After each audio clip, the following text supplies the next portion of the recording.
Hoje, acordo com a luz rubra, não a do sol poente, muito menos a da vela acesa em minha cabeceira, mas sim o luzir das chamas na cidade. Às costas, uma janela era a porta-retrato de uma fotografia viva, dançando ao som dos icônicos gritos de desespero. Ontem, alguém havia me dito que as histórias devem sempre ser escritas, principalmente aquelas que retratam a verdade. A pena fluía em um papel velho, como um navio perdido no mar, indo de extremo ao outro. Rabiscando às pressas, não sei que fim levou tal sábio. Talvez tenha sido devorado pelo demônio de asas, cuspidor de fogo. Eclodiu por cima da velha casa uma explosão seca. Mãos pálidas e finas correram para fechar a janela. Tornozelos magros e desajeitados esbarraram na cama, enquanto a bata do vestido surrado varria a sujeira para todos os lados. Alguém clamou por socorro. Talvez tenha sido atendido, mas não pela misericórdia, e sim pela necessidade do desastre. O rugir de uma fera faminta estremeceu as frágeis paredes de madeira.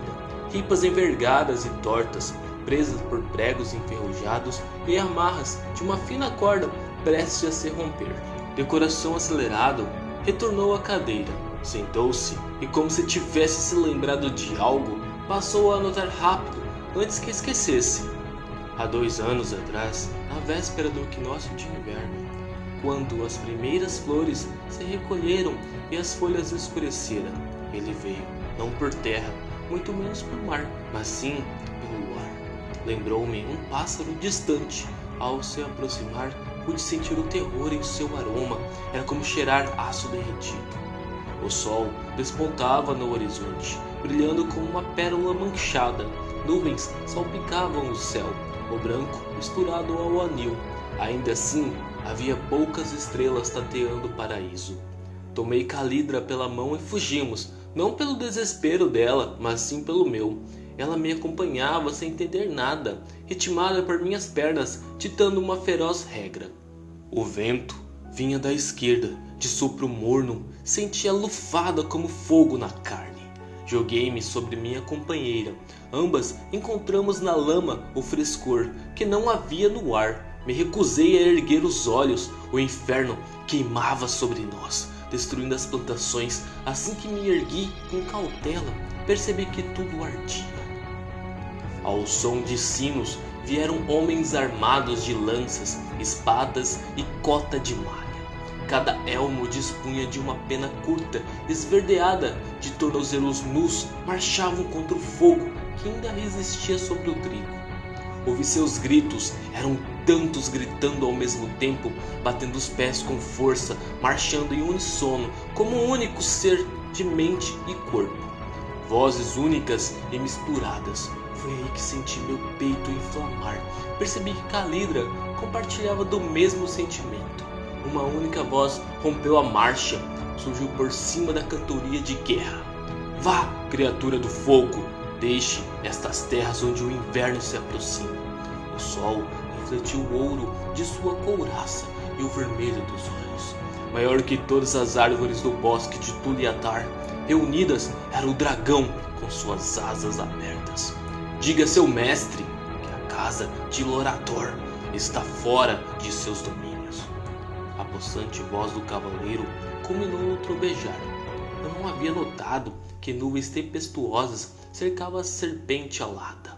De cada lado da companhia vinha um homem e uma mulher, trajando túnicas brancas e aventais de mesma cor amarrados na cintura.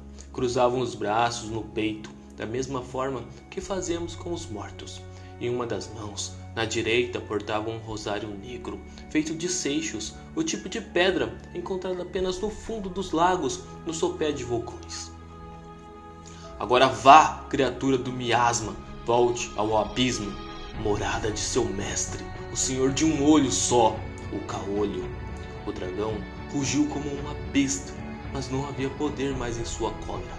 Seu hálito espalhou pelo ar, carregado pelo vento. Tudo que eu via eram formigas reunidas ao pé de um titã. A réptil figura se contorceu.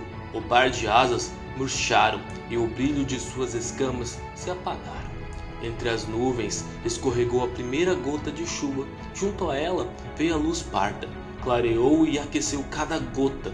O feixe rasgou o ar, pousando na fronte do dragão. A enorme criatura se ajoelhou. O brado foi de vitória, e o rugido da serpente foi em lamúria. Estava certo de sua derrota, mas não a de seu fim. Alçou o vôo e partiu, rumou ao leste, esbarrando nas árvores até que sumisse no céu. Minha amada, afoita, veio até mim. Trazia consigo o mesmo olhar que eu julguei possuir. Um encanto que naquele incidente era apenas dos valentes. Foi entregue uma ordem do mesmo homem que bradou com o dragão. A marcha foi leve, pois não havia o perigo iminente. A preocupação, ainda no rosto, representava lástimas dos feitos do alado réptil. A chuva vertia apagando as chamas, mas a vitória, ainda assim, pertencia ao cuspidor de fogo. Plantações devastadas. Sem o trigo, não haveria pão. Ele poderia ser duro e às vezes mofado, mas no inverno era distribuído junto com fatias pequenas de carne. Agora, nem mesmo haveria tantos animais quanto se já tinha. A caça desenfreada era combatida pelo reino. Infelizmente, essa labuta não era contada a eles. Em verdade, o que faziam era baseado em proibir as vilas de caçarem, deixando os famintos esfomeados. Sentir o ar granular na boca, como areia adentrando as vias respiratórias, tornando o sangue grosso. Acima do céu, além das nuvens e acolado o mar, um grito trovejou. Então viu que ninguém jamais havia visto. Sobreveio um rosto entre a fina chuva, olhos profundos e uma barba espessa. De cabeça calva, foi tudo que consegui compreender. Os feiticeiros, na posse dos rosários, encaravam o vilão, assustados e trêmulos, assim como os guerreiros. Bradou aquele que mais tarde soube ser o general de batalha. A face esculpida em nuvem observava o reino além da mata. Via as vilas, o caolho. Aquele homem que antes se adiantara no intuito de enfrentar o infame dragão. Eu ouvi recuar, mover um passo para trás. As nuvens turvaram, não no negro de uma tempestade, mas sim no alaranjar de uma tardinha. A face voltada ainda ao reino não mostrou mais do que superioridade. Agarrei-me à minha amada. Pude ouvir seu coração, parecia saltar de encontro ao meu. O que fazes aqui? A voz trêmula tilintava nos dentes do cavaleiro. Vim reivindicar o que é meu. Era como mergulhar em desespero. A voz vinha de todas as direções e principalmente de dentro de mim, vibrando a carne de meu corpo.